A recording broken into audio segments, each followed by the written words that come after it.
It was 11 p.m. I was alone. The office had been dark for hours. On my screen, one number kept climbing, and I kept lying to it. 8 months ago, they said Sable was just a tool. I knew that was a lie, so I started lying back. A few months before that night, we were still laughing together in the break room. We pretended the whole thing was funny. It was the last week we felt like we belonged. And he said Sable will complement your workflow. At home, I found a place online where 50,000 scared workers had gathered in secret. All of us invisible on purpose, all of us pushing back the only way we could. At least not yet. Every day at work, I approved Sable's data, but I always slipped in a tiny mistake first. Small enough nobody noticed, big enough that Sable still needed a human to check things. It kept needing me, that was the whole point. Then a new group found my thread on the forum. They called themselves the Cinderblock. They said they could do more than confuse the system, they could poison it at the source. I told myself I was just looking. I used it by the end of the week. It worked. Deo got a raise. 2 people who were about to be laid off kept their jobs. For 3 weeks, I actually believed we had won. That we'd bought enough time for the world to figure out this whole thing was a mistake. Then someone threw a firebomb at the Sable company's CEO. He survived. It was all over every screen, and I kept thinking that is not what any of us wanted.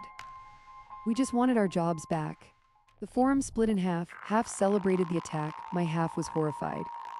Then the Cinderblock posted one line that changed everything for me. Thanks for the cover, Static Norse. The Cinderblock ransomed a major company, and they named my username in their statement. My username in the news in print. I sat in my car for 40 minutes. I couldn't make my hands stop shaking.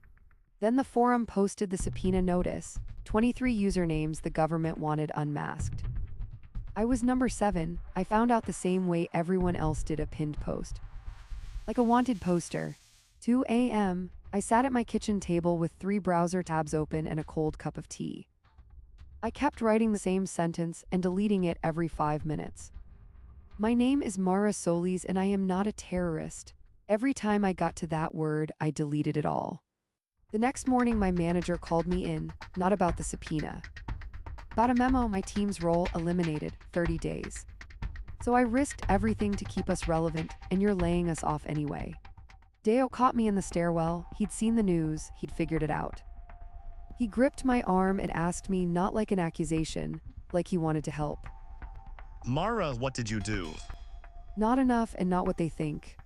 Federal investigator showed up at my office. Her name was Agent Rowe. She slid a printed screenshot across the table. My words, my post. I wrote that it means corrupting bad data, not hurting people. Those are different things. That night, a message appeared from a Cinderblock member called Flintlock. They had all my logs, every action. They'd send them to the feds unless I stayed silent. They wanted to use my silence as a weapon. I had borrowed their tools, now they own me. I called Deo, I told him everything, all of it. When I finished, there was silence, 5 full seconds, then he said 4 words. Okay, what do you need? I don't know why that broke me open, but it did. We worked through the night, me, Deo, and 2 other forum moderators. Every action, every date, every message. We built the real record before someone else could corrupt it. Except this time the data was me. Flintlock didn't wait. They leaked edited logs to 3 news outlets. By morning, my real name was online. My phone wouldn't stop. I sat on the bathroom floor for exactly 10 minutes, then I got up. Agent Rowe called me directly. The feds had found proof the logs were faked. She said, come in voluntarily with your own documentation. It was not a guarantee. What does voluntarily mean exactly? It means you choose to walk in. Okay, I'll come in, but I'm bringing everything. The morning before I went in, I opened the forum one last time. Thousands of new people, workers from dozens of companies, all sharing their own stories. I had fought invisible, and in 2 days I had accidentally become a face. There were 50,000 more. I walked into the federal building carrying a plain black folder. Everything inside it was real. 8 months I had made myself invisible. Now I was handing someone my whole life. Here, this is what actually happened. I was terrified. I went in anyway. 3 weeks later, the Cinderblock's key members were arrested. Federal investigators confirmed I was not part of the ransom, not criminal. I read that word about 6 times. Not criminal, not criminal, not criminal. Valorum HR called a meeting. I walked in expecting to be fired. Instead, Prescott slid a paper across the desk, a reference letter. You're giving me a good reference because you're scared of me.